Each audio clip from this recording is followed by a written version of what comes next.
So hello everybody, and welcome to our panel on strengthening the shared standards for education in emergencies, organized by the Interagency Network for Education in Emergencies. My name is Jessica Hjarrand. I am the Global Program Manager at Portuguese for Education and Displacement and Early Childhood Development, and it's a pleasure to be the moderator for this panel. I'm also a proud member and a former Secretariat member of the INEE, so wonderful to be back and leading us through this conversation. So before I introduce our wonderful panel of speakers who are here, I'm just going to say a few words about INEE and about the standards and how they provide a framework for quality education in the education emergency sector. So for those of you who may not know, but I think many of you joining us today are members of INEE, it's an open global network of more than 18,000 members who come from 190 countries. And members come from NGOs, from non-governmental organizations. They also come from donor agencies, from governments, from academic research institutions, think tanks, many different kinds of organizations, and of course local communities as well, who are affected by crisis and conflict. And all of us as INEE members are united by a shared mission to provide quality, safe, and relevant education for all young people who are affected by crisis and conflict. And one of the key tools to help us achieve this goal is the INEE Minimum Standards. And their official name is the INEE Minimum Standards for Education, Preparedness, Response, and Recovery, but they're sort of colloquially referred to as the minimum standards, right? So they provide a global framework for delivering quality education in the midst of crisis and conflict. So when the standards were developed, about 3,500 education and emergencies practitioners from across the spectrum of the INEE membership came together from around the world to develop them. And the handbook is available on the INEE website to be downloaded. It's available in multiple translations and also in a number of contextualized versions, including one from South Sudan. So we have a panelist from South Sudan with us today. And what we're here to talk about is the process of updating the standards, because in order for them to be relevant and to guide us in this process of delivering quality, safe, and relevant education, the standards themselves have to be relevant and meaningful and based on the latest evidence that we have on how to construct quality education. So very excitingly, in 2022, INEE members will be working together to go through an update process for the minimum standards. And what we're interested in exploring today is how can we use this update process to elevate the role of the standards in financing, but also how to strengthen specific guidance notes around education financing that are part of the standards package.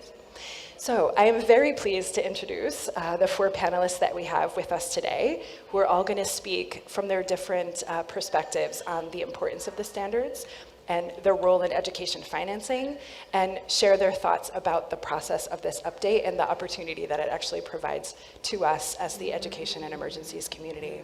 So I'm delighted to introduce first Mr. George Mogga Benjamin. And Mr. George is the Director General of Planning and Budgeting in the Ministry of Education in South Sudan. Welcome.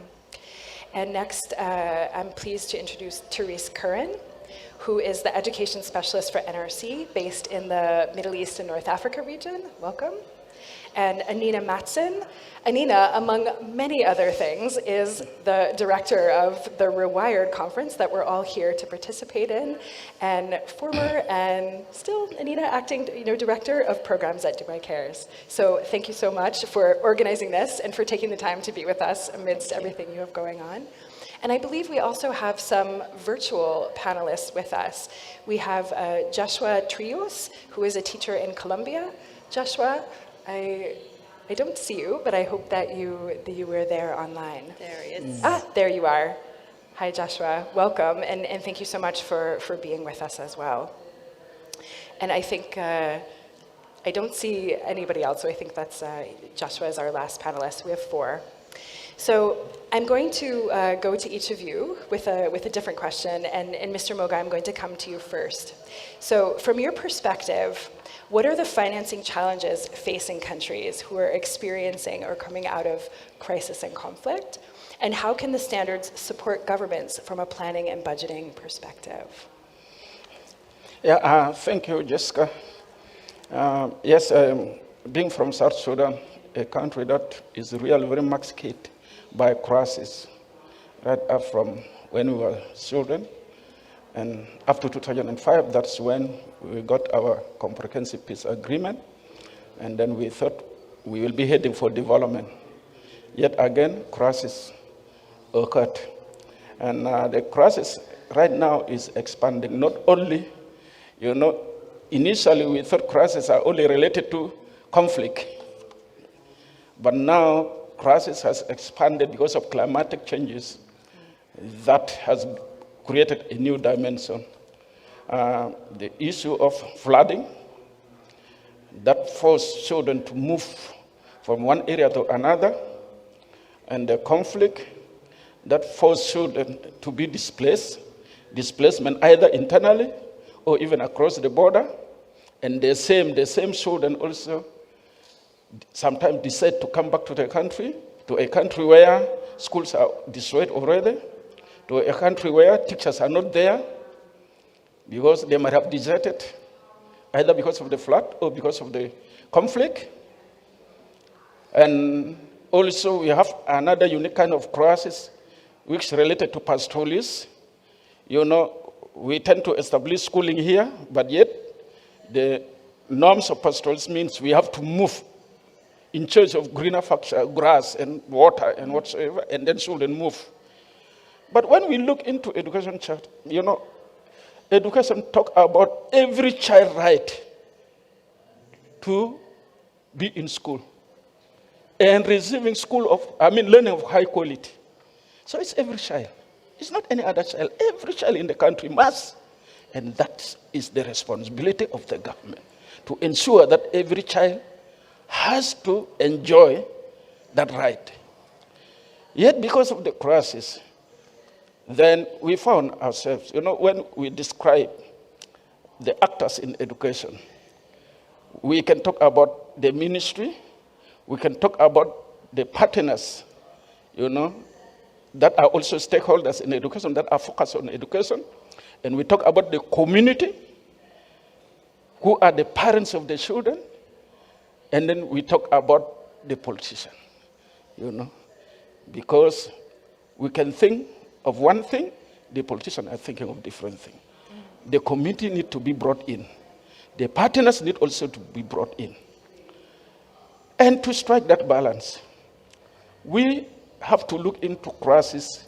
We have to look into intervention when crises happen in terms of not only life-saving, but ensuring that education is given. Because if you don't give education, then that same child will grow up to be vulnerable adult, and the world will continue looking after him, or after her, even if they have grown up. So, this can only be brought together based on, INEE minimum standard. That, of course, we all participated. And if you look at it, contextually it reflects what are the key paradigms for the government and the stakeholders to come up with a very clear strategy, that can respond to these types of crises, beginning from community, to the policies, to the monitoring and evaluation. So we use those, minimum standard with our partners in order to make sure that our strategic sector plan, our education strategic sector plan is guided by those minimum standards. And if you look even into our strategic sector plan of today, it's both. It's about development, focus on development, construction of classrooms, ensuring that, permanency is created on the learning of the child, but also taking into consideration the issue of fragility, the resilience and social cohesion that we need to impact into our community that are displaced. When I take you into data, 4 million of our people might have been affected by internally displaced crisis, being it man-made or climatical. And when we look into the number of children, it's enormous, of course. And again, when we look into those who cross the border, in millions. So you can think that most of the children of South Sudan is under crisis, most of them. So in the strategic sector plan, we look into that aspect on how to respond into those situations, right up from curriculum to the learning outcome. The issue now here is, as a country with a weak economy, we are facing a situation of hyperinflation, where the budget we develop for education is not meeting the market forces. You see, completely, even if we are tempted even to create a budget that is delivered because government cannot reach anywhere, particularly in the years between 2013 to 2019. Now we can go to any other part of the country, but before that, because of the conflict, it's very, very difficult. So we have to use partners who are in those particular areas, even to deliver our money and support education that is existing on those particular areas. The issue is the value of money that reaches there becomes not enough to meet the targets. That's one thing. The other thing, when we look into partners, and that is the message we now have been sending, and next year we are going to begin developing our next strategic sector plan.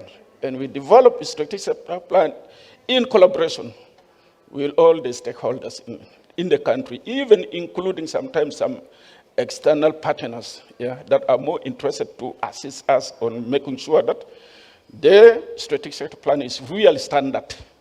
So when we look, we realize that when crises happen, most of the donor funding now tend to go for life saving. Like now, we are quite unprepared even when we realize that some children are coming in to the country. Schools in South Sudan have opened, yet schools in neighboring countries have not. Children become frustrated. They decided to take their decision into their own hands by crossing the border and coming back. But then we found ourselves partners responding with food, medicine, but in terms of responding in education, availing the education opportunities for them becomes a problem. That's one area that sometimes you find it becomes not easy for us to achieve what we have planned in terms of responding to education and crisis.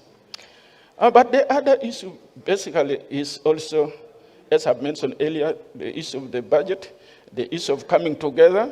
But basically, I think, let me say, if partners can sit together, when I mean partners, I mean including the government, because we are all partners in education, and plan together, and commit themselves into that notion that education is a right of every child, we can overcome most of the challenges, because I know the international community is really committed to support the education of children, provided we have the system, we have the monitoring tools, we have the reporting tools, meaning the system is very strong, and the system is developed on a transparent manner through collaboration. If we have that, I am one of the believers that, though, of course, like a country like South Sudan, challenges may continue to be there, but of course you cannot overcome challenges within one day. We will continue still to overcome and improve the situation, provided that we have a very strong system in place. And as I said earlier, we are going to develop a new strategic sector plan. We will be very much aware now on the issue that, crises are not only man-made through conflict, but they are also crises that are created naturally by climatical changes, so that we inbuild them into the system. And we will have to talk loud that, when crises happen, we have to respond not only focusing on life-saving, but taking into consideration the education of those children, opening for them learning spaces. I think that is very, very, very important to us. Very powerful. Thank you, Mr. Mogga. And thank you for talking about the process and bringing people together to help the government and thinking through how to plan for the many challenges that South Sudan is facing. Yeah. Good to hear about this. That the standards are serving you as a framework for that process. Thank you. So Annina, I'm gonna come over to you, and if you can briefly share with us, just from a donor perspective, how can the standards support and be an effective, and be effective in planning education? Thank you very much, Jessica, and thank you very much, George, as well, for your kind of setting the context, really, in which these standards are being utilized and why they're so incredibly important. So obviously from a donor perspective, especially a donor like us, I mean, Dubai Cares is a philanthropic organization who does not have staff on the ground in embassies or, have country offices in crisis-affected countries. So, but supporting education emergencies is a core pillar of how we work or what we do, and 30% of our annual new grants go to supporting this space. So for us, the minimum standards are an absolutely essential tool to guide our investment and to make sure that the partnerships that we choose on the ground, how we identify who we support, and how we identify the different elements of which we want to support in a specific context to ensure that we have the best possible impact with our funding. The standards, not only do they let us know and allow us to compare between grantees and partners on the ground who is best placed to respond, because if they're able to articulate that they are using the minimum standards, we know then that they are in contexts like South Sudan, we then know that they're aligned with the government, we know that they're aligned with the partners, that we know that they've coordinated on the ground, and that gives us the visibility that we would not have sitting in our offices in Dubai, despite traveling to and from country, but given that we're not there on the ground, the standards give us a sense of what it is that we should be supporting. And it gives us a framework of accountability as well to say, are we doing enough? Are we supporting what is needed? And also, are we supporting the sort of right type of interventions in that specific given context? And I think that's something that is so key, because given that in many of the crisis-affected contexts where Dubai Cares is supporting a lot of the partners, whilst we fully agree that it is the responsibility of government, of course, to be able to deliver education for all of its children, as you very well laid out, that is not always possible for whatever the reason is. So we just want to make sure then that we are choosing the right partners to deliver exactly on what has been agreed on the ground together in partnership with the government. And that's where the contextualization of the standard is so important and so powerful, that there is a process that allows non-governmental entities come together with government to plan and agree on how do these very kind of global standards, how are they applicable in this specific context? Because we know that the context from South Sudan is different from the context in Ethiopia, from the context in Yemen, from the context in the Philippines. And it's really important that the standards have created this agility that allows for contextualization, that it comes with the sort of toolbox that allows to say, okay, well, this is really relevant for us here. This needs to be tweaked and addressed while still remaining within the framework of what are, in effect, minimum standards. And when we say minimum, that's exactly what it is. It means that is the minimum. We all should strive for more, but that is the minimum standard that we should agree upon. And I think that's what's so powerful about the INEE Minimum Standards, is that it was an agreement among all the actors in the sector coming together and saying, this is the minimum. And that's where I think that the update is so important, because as we know, the whole space of education emergencies has moved so much in the past 5 to 6 years, both in terms of who are the actors really involved, but also the protracted nature of crisis has really, really changed the way that we need to use standards. In addition to, as you mentioned yourself, acknowledging that climate change and climate-affected crisis is now something that we all need to be really tuned into. And that has an impact on elements of the standards that need to be updated. as well as the issue of digital transformation and anything to do with connectivity. How do we set minimum standards in crisis context for issues around what does meaningful connectivity mean? What should be available if we are aiming to provide remote learning opportunities, for example, as the whole world spun into doing almost 2 years ago? And that's why it's such an opportunity at this very moment to do this update, to come together and really, not only make sure that they are relevant to what is the needs today, but also what are the tools that we now have today that we necessarily didn't have 10 years ago, for example. And how do we ensure that we update the standards in a way that they continue to be agile enough to be relevant in all contexts and to be relevant not only today, but next year, the year after, so on and so forth. So for funders' perspective, they're absolutely essential to ensure that we are supporting where we are best placed to support in crisis contexts.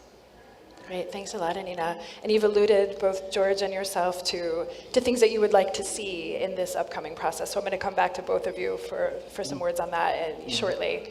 But first, Therese, let's go to you and let's hear, so we've heard from the government, we've heard from a donor perspective. What about from an implementer perspective? Can you share a little bit on how the standards can help to ensure financing and for quality response? Definitely. Thank you very much. I mean, first of all, just to say that, as NRC, we're very excited to be here and be on this panel because we were founding members of the INEE Standards, and so something that is incredibly important to us and integral to the work that we do every day in communities. And so that's something that we really enjoy, whether it's with communities, parents, children, teachers, or in fact the ministry stakeholders that we work with across, in my instance, across the region. I think that one of the things that's really important, exactly as said, for financing, the minimum standards are great because it means that we all speak the same language. In a world where we speak so many different languages, ultimately it gives us the opportunity to speak the same language. It means we're all on the same page. So when we're advocating, we can advocate with one voice because we're all talking about the same things. We all want a quality education. And one of the good things about the standards is that it says, exactly as you've both indicated, what are the minimums? What are the things that this is where the bar is and we have to jump over that. We have to do better than that. And so then when we're speaking with donors, when we're talking about what it is that we need in each individual context with other stakeholders, with the ministry, with communities, then we're able to say, this is the package. This is the deal. No, we don't just support food for children, or we don't just give backpacks, or we don't just do this, but this is the package. Holistic. It's holistic. And I often say to my teams and to the donors that I speak to, we need to talk about the needs, and the needs are never just one-sided. They're multi-dimensional, and particularly with children, we have to always remember, whether it's children or adolescents or youth, we can't cut them up into pieces and say, this donor will support that and this donor will support that, but we need to start thinking holistically. Because a child is a child, an adolescent and a youth, they have dreams, they have futures that they're planning for, and we need to support all of that future. So holistically approaching things and advocating in that way, the minimum standards provide us with that opportunity. And so we focus on what the needs are holistically. So, for example, in Syria, one of the things that we're doing with our teams is that, based on the minimum standards, we've discussed with ministries and authorities throughout the country about what are those minimum expectations in a formal school space. What is it that we need? And it's extremely challenging in the Syria context because, particularly in government-controlled areas, a lot of the donors say, sorry, we can't do that. There's a big hole in the wall of your school. Sorry, we can't do that because of sanctions. So the minimum standards allow us to continue having the conversation, to continue saying, these are the needs, these are the standards, how do we do this? Let's find a way. And that's one of the things that I think is particularly important. And of course, at the end of the day, also making sure that when those standards are met, when a child finally, one of the 2.4 million in Syria who are out of school today in 2021, when they finally find the front door, when they finally have the opportunity, the courage and the confidence to find that front door of the school, that because of the minimum standards, that child will feel safe, will feel welcome, And they'll feel safe and welcome because the minimum standards show us that it's not just up to teachers, it's not just up to the ministry, but it's up to parents and teachers and community members and ministry and actors. It's up to all of us to make sure that when that child finally has the courage to find the front door, that they feel safe and welcome in their school. Thank you. Thanks a lot, Therese. Very powerful. And I really like the emphasis that you placed on the promise of a holistic response in looking at the standards, because, yeah, children are not chopped up into pieces, right? They're one holistic whole child, whole person. And I hear in what you're saying the promise for maybe changing the way that we go about the architecture, maybe changing the system at a deep level in a way that it needs to be, to think more of that way, because we know that the humanitarian system is quite siloed still, right? So, yeah. Great. So you made a lot of references to teachers. So let's go to Josué, who actually is a teacher. Josué, are you there? Can you hear us? Great. Hello. So Josué, a question to you. Thank you so much for being with us. You are a teacher in Colombia, and we would like to hear from you. Why are the minimum standards important for you? Oh, can you hear us, Josué?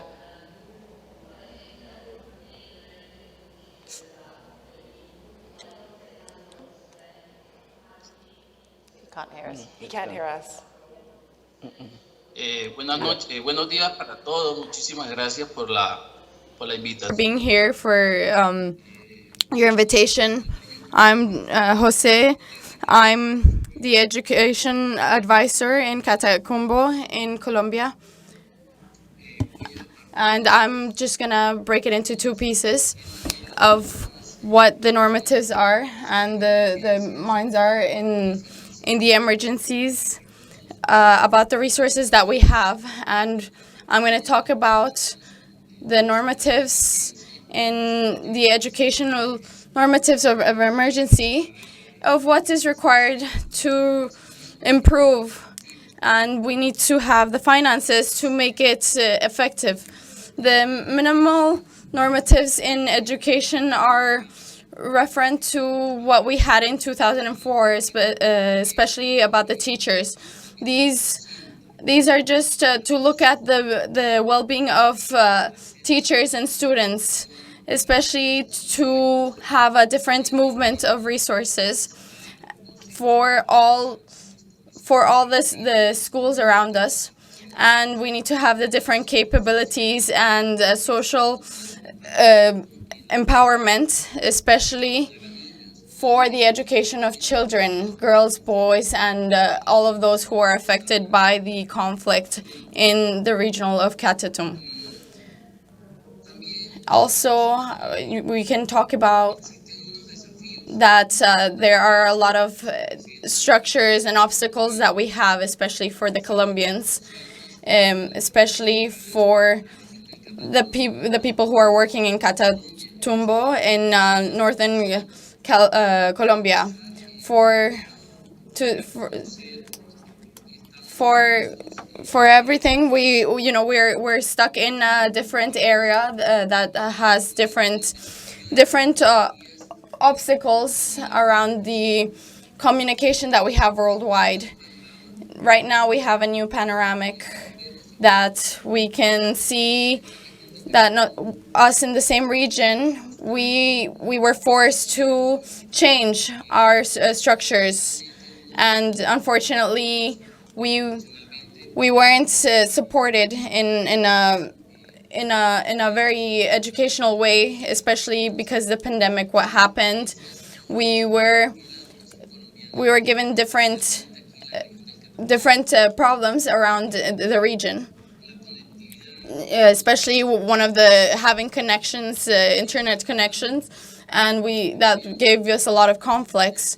And we also have the conflicts in the military, and this has given a vulnerability in the education system in Catatumbo. Especially, we have been presented with different disbursements for families, because it makes the educational system more vulnerable.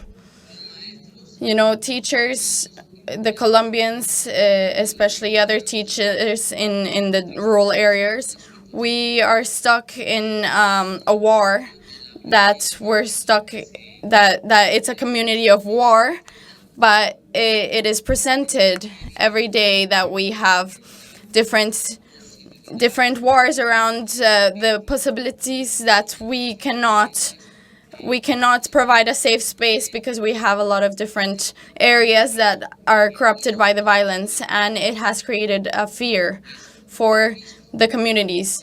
And we have seen how the governments allow all these forces to act without any problem, and that we are put in the middle, and they have not given us any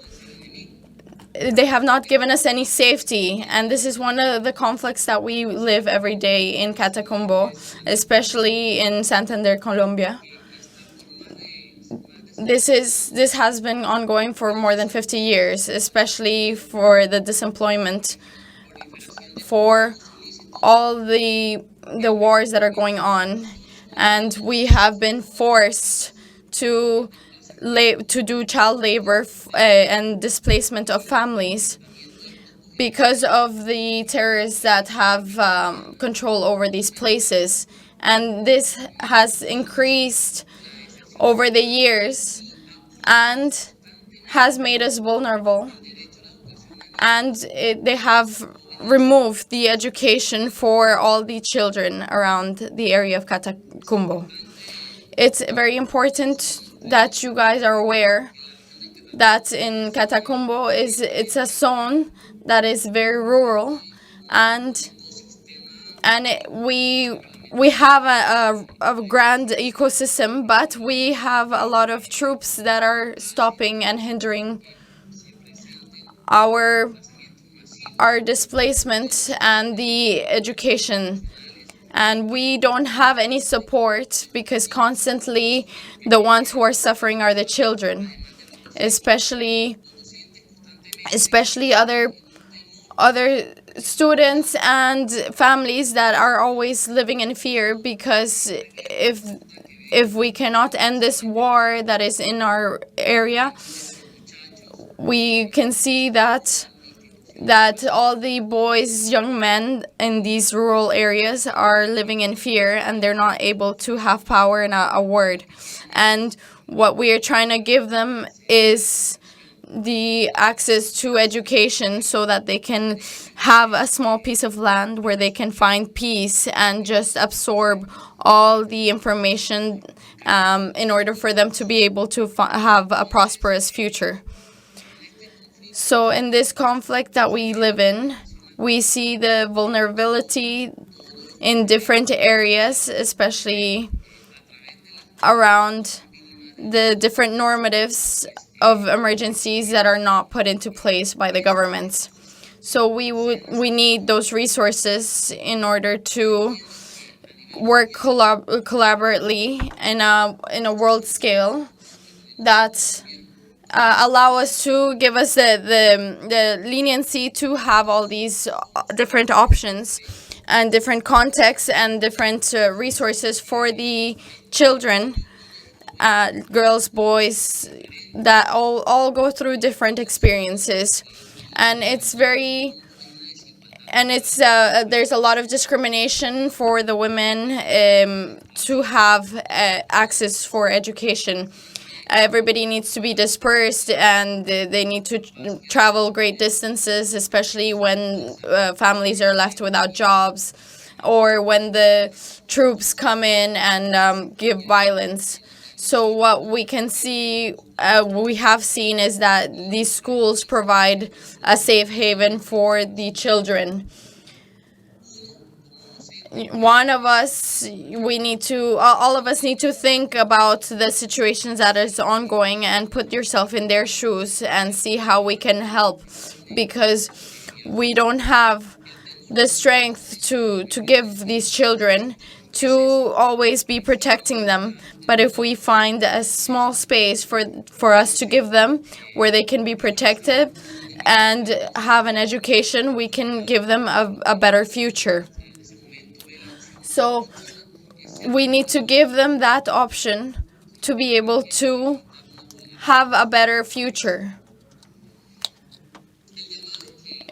All of us, you know, me as a teacher in the Technical Institute in different regions of Catatumbo in Colombia, we try to work cooperatively in an international scale. And, you know, what we can see is that the education system is still comprehended in one of the definitive factors to transform the different societies. We need to work together in different regions and sit together and debate on how we can strengthen the educational system in Colombia. We need to work together and talk to the international parties that can help us talk to our governments and give support. And we need to target the vulnerable points, especially all these rural places that have been damaged by the troops. We want to give the rural children different conditions to have a better educational system. We have many places in the rural areas where they don't have any places for them to study. We have children who travel 2 to 3 hours a day because they want to get an education. We have places where there's no jobs, there's no electricity. So to everyone out there listening, I hope you can help us get our voice out there to get new resources so that we can take care of the well-being of those different communities that don't have the priority over other communities. I would like everybody's support to help make new policies so that we can establish different policies around the rural areas. And we need to optimize all the processes and normatives, you know, with this situation that's going on in the forces in Catatumbo. The innocent people are trying to find their way in the north, and we don't want to give them the... Señor. Thank you very much. We don't have that much space, that much time, but I'm sorry to interrupt you. But thank you for giving us the context of Colombia. Experience, context of Colombia. I would like to just one more minute. Can you give me 1 more minute?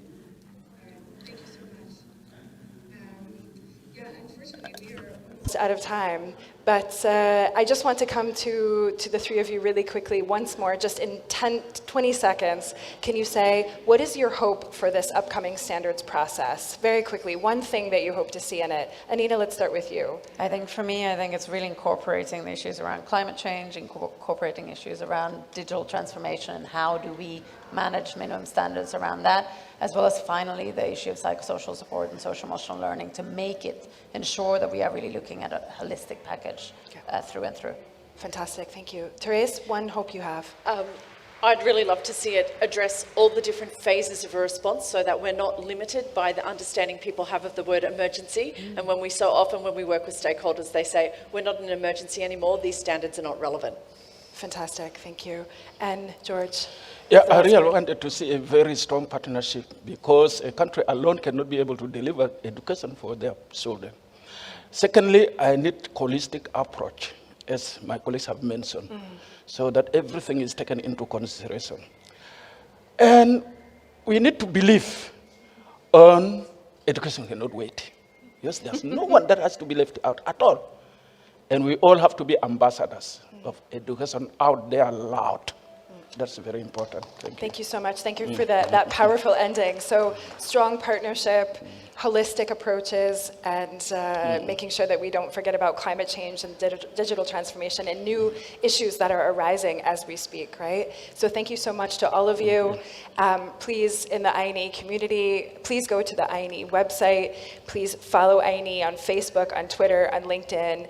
Watch the Community of Practice channel, and please get involved in the upcoming standards update process. And on behalf of all of us and the INEE Secretary and community and the membership, thank you so much for joining us today for this discussion. Thank you. Thank you again. Thank you, to the panelists. Jessica.